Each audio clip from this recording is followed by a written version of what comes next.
Sa kabila ng pabago-bagong panahon, libu-libong blooms ang dumayo sa lungsod para mapanood ang BINI na mag-perform sa Legazpi City Old Airport noong Sabado. Umaga pa lamang ay makikita na ang mahabang pila ng mga manunood papasok sa venue. Sa ginawang soundcheck ng BINI, nasa venue na ang 10 taong gulang na si Leia mula sa Binitayan, Daraga na hindi nagpakabog sa kanyang BINI-inspired outfit.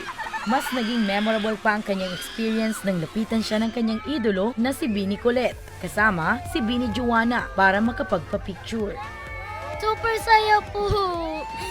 Thank you, BINI, and tuloy niyo pa din po yung pagiging artista. Super fan ko. Sa mismong concert, todo hiyawan ng bloom sa performance ng BINI, lalo na sa kanilang hit songs gaya ng Salamin Salamin,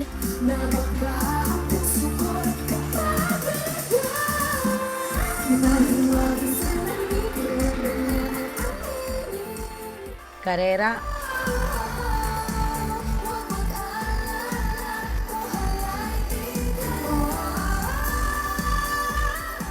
at Pantropiko.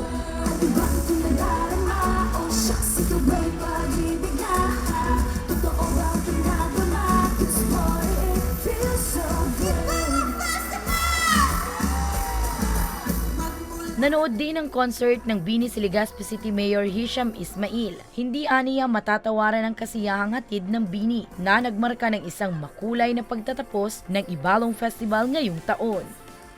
Yung turismo talagang nag-boom with this event, and I know and I'm sure that for next year, abangan na to ng tao, and they're going to book earlier flights just to be here in our Ibalong Festival.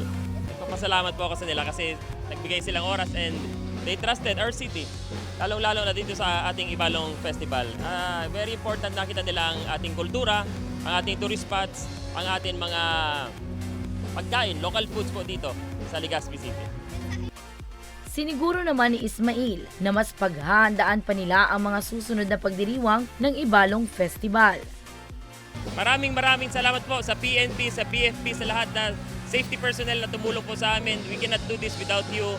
Salamat sa inyong oras, sa inyong dugo at pawis na pag-serve sa City Government of Legazpi sa pagtulong sa amin, at sa PNP sa pag-augment pa galing sa ibang lugar para lang makatulong sa security at pag-hold ng tao dito sa sobrang laking event ng Ibalong Festival 2025, lalong-lalo na po dito sa ating sobrang laking concert.